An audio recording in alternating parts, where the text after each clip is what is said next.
भरतपुर की जाट आरक्षण हुंकार रैली से अब एक बड़ा राजनीतिक संदेश निकलकर सामने आया है।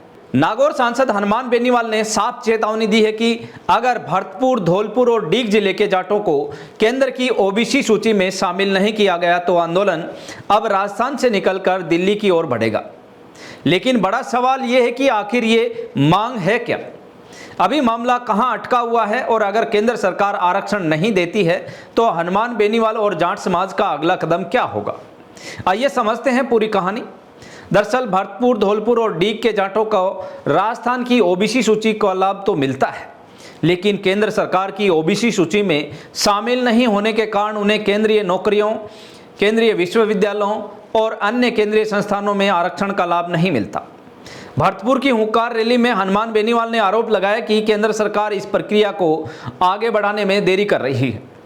उन्होंने कहा कि जाट समाज अब और इंतजार करने के मूड में नहीं है। अगर हमारी मांग पूरी नहीं हुई तो आंदोलन तेज होगा और दिल्ली कूच किया जाएगा। बेनीवाल ने मंच से कहा कि जब तक उनके शरीर में खून की आखिरी बूंद है तब तक वे गरीब, किसान, शोषित और पीड़ित लोगों की आवाज़ उठाते रहेंगे और उन्हें न्याय दिलाने की लड़ाई लड़ते रहेंगे। अब सवाल यह है कि ये प्रक्रिया पूरी कैसे होगी? किसी भी समुदाय को केंद्र की ओबीसी सूची में शामिल करने के लिए केवल राजनीतिक घोषणा पर्याप्त नहीं होती। सबसे पहले सामाजिक और शैक्षणिक पिछड़ेपन से जुड़े आंकड़ों की समीक्षा होती है। इसके बाद राष्ट्रीय पिछड़ा वर्ग आयोग यानी NCBC अपनी अनुशंसा देता है।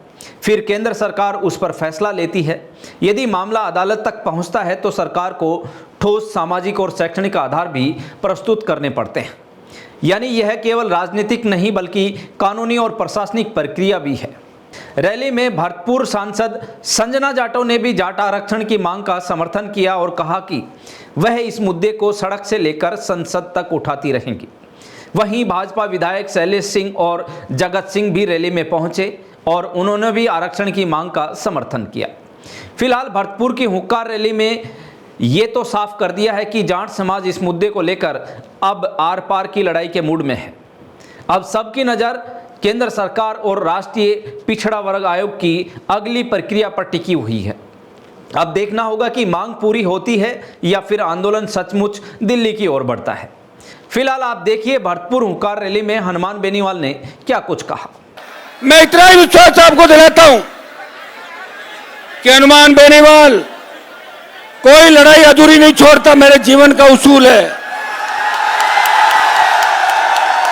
और दूसरा, मैं किसी से डरता नहीं और जो मन में होती है वो मैं कहता हूं, ये मेरी आदत है। जिस तरह भरतपुर के जाट स्वाभिमानी हैं, हनुमान बेनीवाल भी बहुत स्वाभिमानी नेता है, जिसने देश के अंदर, देश में जब देश का किसान तकलीफ में था, मैं मोदी की सत्ता के अंदर एनडीए का साथी था।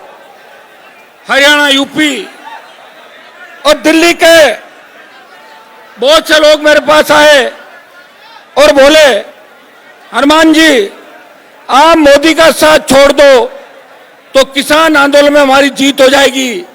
तब राजस्थान में किसान बिलों के खिलाफ कोई आंदोलन नहीं था। हनुमान बेनीवाल ने हरियाणा, यूपी, दिल्ली, पंजाब के मेरे भाइयों का दर्द देखा, सत्ता को ठोकर मारी और सड़क पर निकल पड़ा अपने भाइयों के लिए। ये बात आप अच्छी तरीके से जानते हैं। लोग सत्ता के लिए क्या क्या कर लेते हैं, लोग सत्ता पाने के लिए क्या क्या करते आए, ये इतिहास जानता है। लेकिन मैं मेरी बता सकता हूं कि आखिरी दम तक, जब तक मेरे शरीर के अंदर खून की एक बूंद भी रहेगी, मेरी कौम, किसान, दलित, शोषित, पीड़ित तबके के हकों पे कुठाराघात नहीं होने दूंगा। यह मैं विश्वास आपको दिलाता हूं।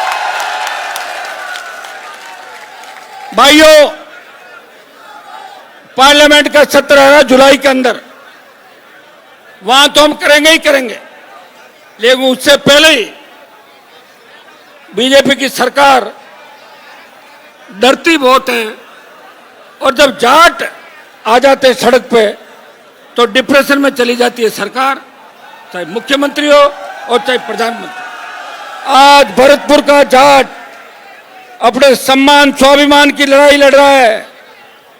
आर्थिक आधार पे जब ब्राह्मण बढ़िया इनको अपना आरक्षण दे सकते हैं, तो भरतपुर धौलपुर डीग के जाटों का आरक्षण के अंदर क्या दिक्कत हो रही है, ये प्रधानमंत्री को बताना चाहिए।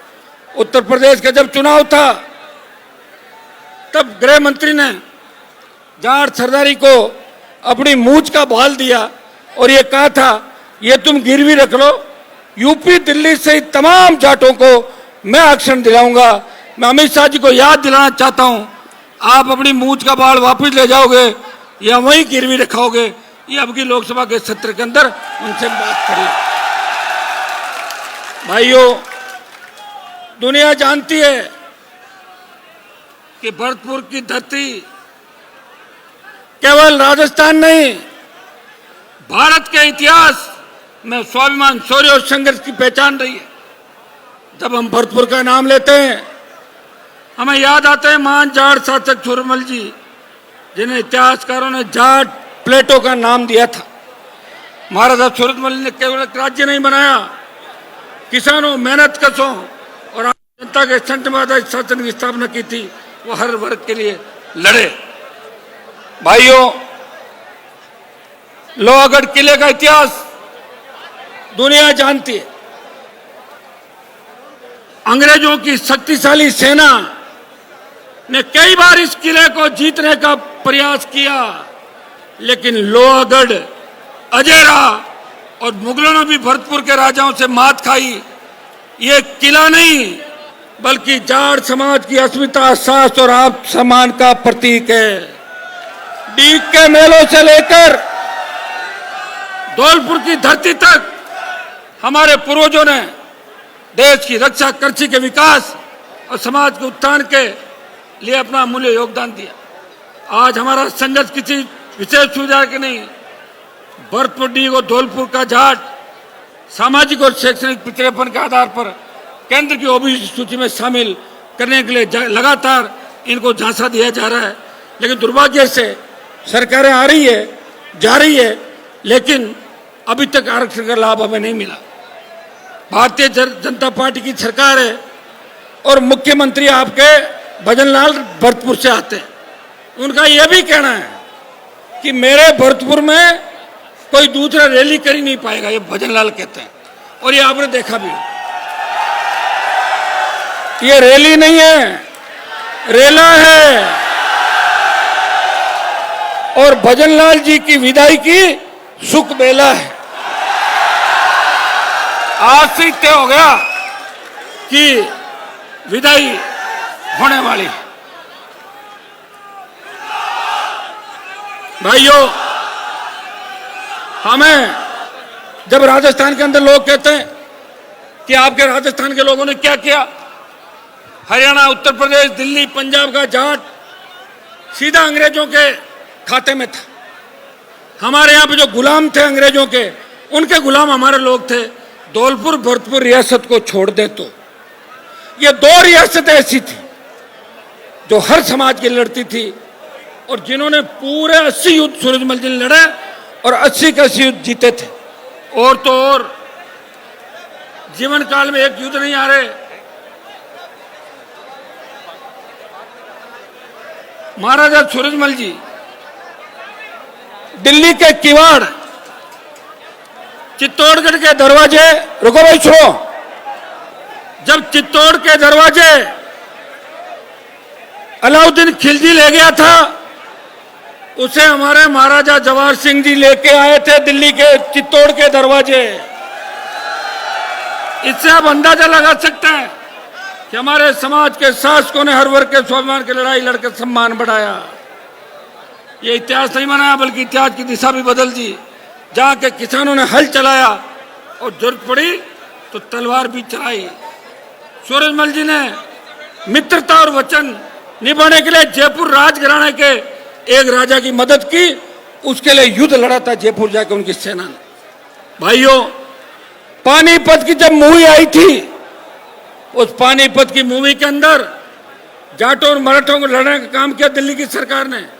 उस वक्त देश के अंदर सबसे पहले कोई सांसद जिसने पार्लियामेंट के अंदर पानीपत मूवी के पोस्टर जलाए और गृह मंत्री को कहा कि पूरे देश में आग लग जाएगी, आप इस मूवी के अंदर जो गलत तथ्य वो हटाएं। भाइयों, 3-4 दिन के अंदर अंदर उस पानीपत की मूवी से वो सारे तथ्य हटा दिए जो जाट समाज और महाराजा सूरजमल के खिलाफ थे। हनुमान बेनीवाल, भरतपुर और धौलपुर के अंदर बारी कैसे हो सकता है? अगर मैं ही बारी हूं, वो अंदर वाला कौन है उसके दर्शन करवा दो मुझे, मैं दर्शन कर लूं उसके जाकर। आज की तारीख में इस 25 साल में सत्ता को ठोकर मार के रात दिन एक करके जब भी किसी को जरूरत पड़ी, मैं नाम नहीं लेना चाहता, भरतपुर में भी एक बार जरूरत पड़ गई थी मेरी, मैं एक अकेला एमएलए था राजस्थान का, कि पेंगोर के अंदर जो सभा हुई उस सभा चामड़ के अंदर वसुंधरा के खिलाफ मोर्चा खोला और बाद में भारतीय जनता पार्टी से मुझे बाहर निकाला था। याद करो सारी चीजें। एक बार हनुमान बेनीवाल कहाँ नहीं लड़ा। मैं भजन लाल से पूछना चाहता हूं, जिस समाज ने देश की रक्षा की, जिस समाज ने अन्न पैदा किया, जिस समाज ने मुगलों, अफगानों, अंग्रेजों से लोहा लिया, जिस समाज ने राष्ट्र निर्माण में अपना योगदान दिया, क्या उस समाज को आप संवैधानिक अधिकार मांगने का हक नहीं रहा? साथियों, आज हमारी मांग बिल्कुल स्पष्ट है। भरतपुर, डीग और धौलपुर के जाटों को आरक्षण मिले और अगला जो हमारा पड़ाव होगा, मैं बता दूं आपको कि अगला पड़ाव अब कोई रेलवे ट्रैक और एनएच का तो मुझे नहीं पता, ये तय करके बता देंगे, लेकिन यह तय है कि दिल्ली के अंदर हम जाट आरक्षण के लिए गृह मंत्री, प्रधानमंत्री का आवास घेरेंगे, लोकसभा को घेरेंगे और उस समय तुम भरतपुर, डीग, जितनी संख्या में आज भरतपुर, डीग, धौलपुर से आए हो, उससे दुगनी संख्या में आप आना। बाकी राजस्थान, हरियाणा, यूपी और दिल्ली के लोग आएंगे और दिल्ली को चारों तरफ से घेर के ये आदेश देश की सरकार से करें। तो दोस्तों, आपको क्या लगता है, भरतपुर का यह रेला देखकर क्या केंद्र सरकार भरतपुर, डीग और धौलपुर के जाटों को केंद्र की आरक्षण सूची में शामिल कर लेगा, या फिर हनुमान बेनीवाल अपनी सेना के साथ दिल्ली कूच करेंगे? आपकी क्या राय है कमेंट बॉक्स में जरूर बताइए और ऐसी ही लेटेस्ट खबरों से अपडेट रहने के लिए आप बने रहें जागो इंडिया, जागो न्यूज चैनल के साथ। धन्यवाद।